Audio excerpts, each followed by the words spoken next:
The Smiler by Albert Hernhuter. Recording by Ian Bradford, Nunga Pew. Your name? Cole. Martin Cole. Your profession? A very important one.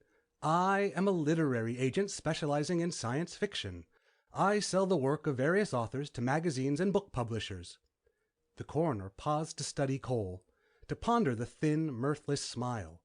The coroner said, "Mr. Cole, this inquest has been called to look into the death of one Sanford Smith, who was found near your home with a gun in his hand and a bullet in his brain. The theory of his suicide has been rather hard to rationalize." The coroner blinked.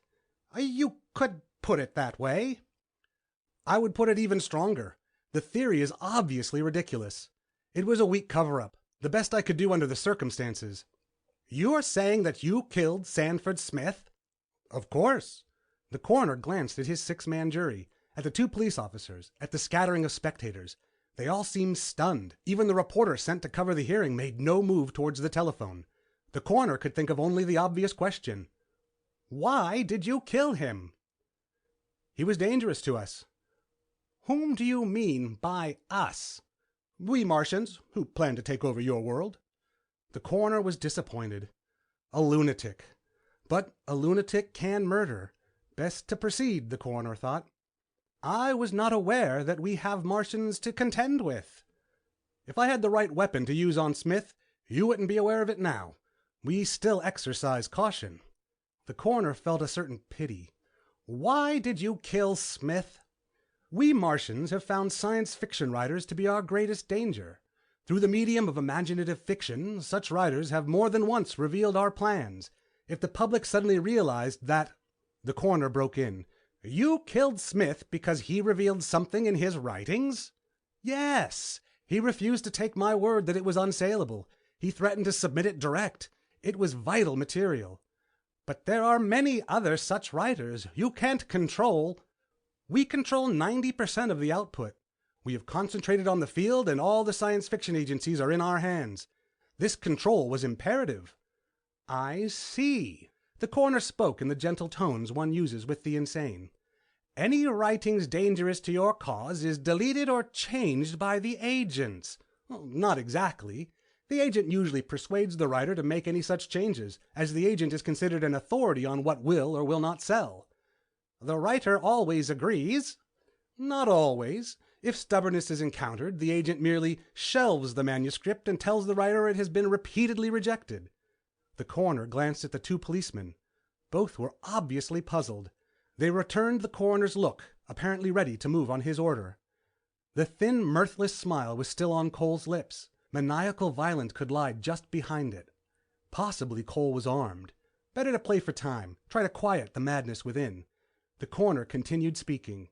"You Martians have infiltrated other fields also?" "Oh, yes. We're in government, industry, education. We are everywhere. We have, of course, concentrated mainly upon the ranks of labor and in the masses of ordinary, everyday people. It is from these sources that we will draw our shock troops when the time comes." "That time will be..." "Soon. Very soon." The coroner could not forbear a smile.